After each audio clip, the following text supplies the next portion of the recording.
Our next story takes us to the Canary Islands, which lie 100 kilometers off the west coast of Africa. These 7 volcanic islands have a warm spring climate all year round. This attracts the tourists in their thousands, who come here to soak up the sun and have a good time. But it is not just the humans who love coming here. The waters between the islands are also a great spot for whales. Sadly, these magnificent animals are under threat.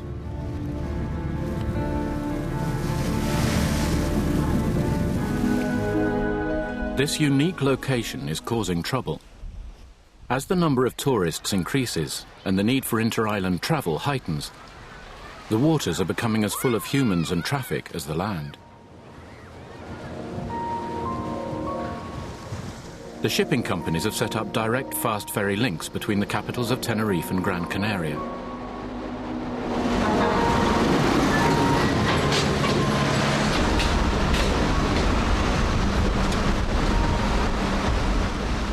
In 1992, disaster struck.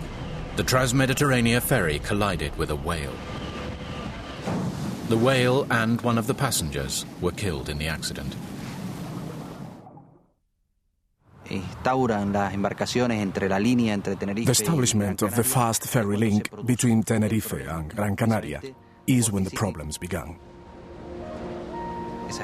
Before that, we did not even know about the presence of sperm whales.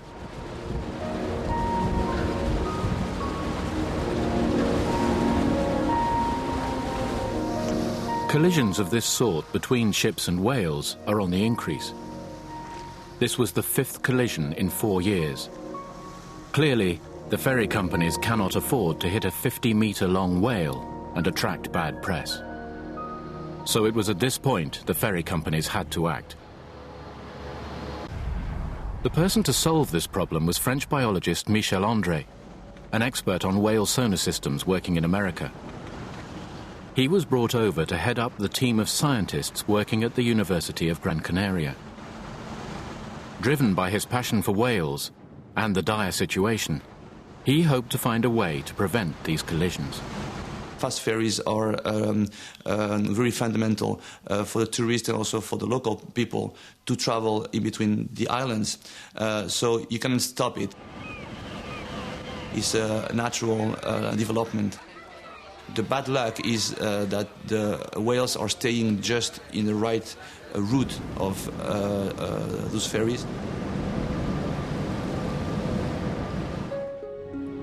Very quickly, he discovered the sperm whale was the most susceptible to being involved in such collisions, due to its vast size and extraordinary diving pattern. The sperm whale is a champion of diving. They make this very long dive. They can go over 2,000 meters deep, and they can stay over 40 minutes underwater. So this unusual way of diving make them go to the surface to breathe every 40 to 50 minutes. That's when the collision can happen.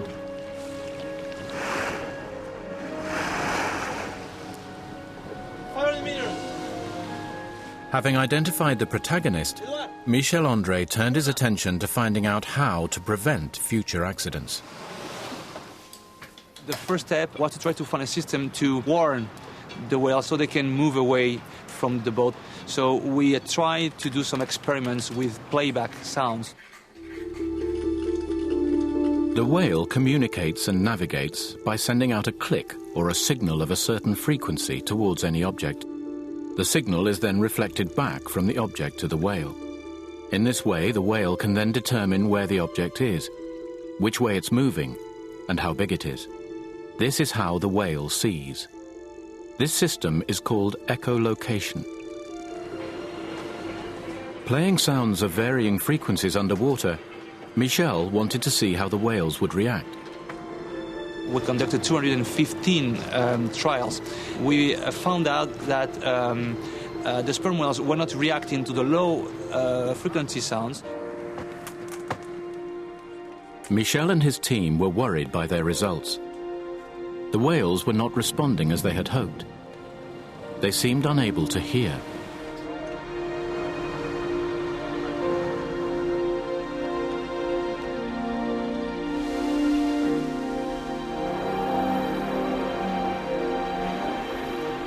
Michel was convinced that the high level of noise pollution from the ships was making the whales deaf. To confirm this, he had to study the hearing of these great mammals more closely. If they were right, and these mammals were unable to hear, any active warning system to get the whales to move away would be useless. The team were going to have to come up with something completely pioneering. We switched our research to a passive system, trying to take advantage of the proper sounds the whales produce in order to locate them in real time and to transmit this information to the ships. Michel created an underwater listening device to find the whales. Lowering the string of hydrophones off the back of the boat, the team then had to wait for the sperm whales' calls.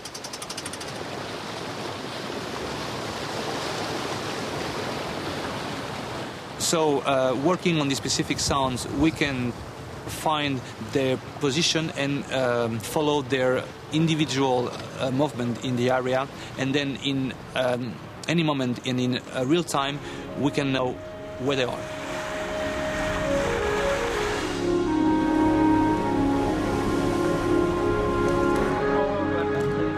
Heading in the direction of these sounds, the boat can be with the whales relatively quickly. Each coloured dot refers to a specific sperm whale. This sophisticated software then turns the sounds into a map of the pod of whales. With this highly detailed information, Michel and his team set up an innovative whale anti-collision system called WACS, a passive sonar system. It's a new way of tackling the problem and takes them into unknown territory. No passive system has been attempted before. For the first time ever, the scientists want to warn the boats about the whales rather than try to move the whales out of the way of the boats. This project consists of putting fixed buoys on the route of those ferries. They will act like permanent receptors, which will be getting the sounds in the area. Then there will be a specific software which would analyze it and give the position to any ship in the area. This will create a safe shipping corridor between the islands. The information is sent from the buoy to a beacon on land, and then transmitted to ships in the area who have a receiver on board, so they can divert their route to avoid the collision. Although the ferry companies support the scientists' work in principle, in reality, funding has been very difficult to find.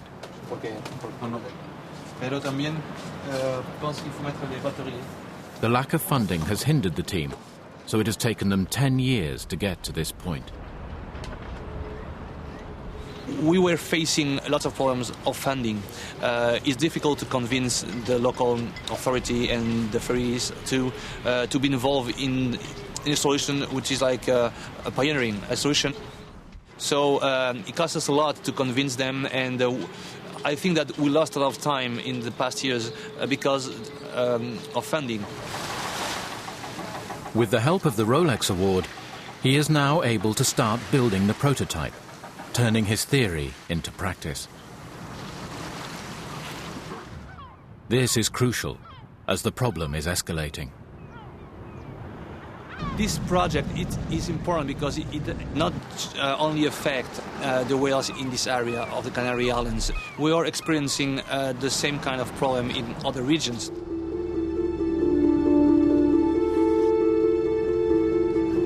If Michel's prototype works and is taken on by the authorities, he may be able to prevent the escalation of collisions all around the world.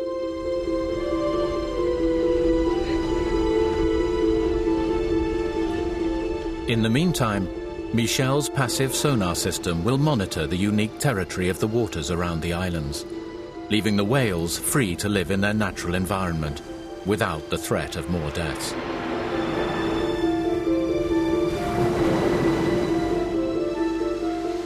The global implications are huge.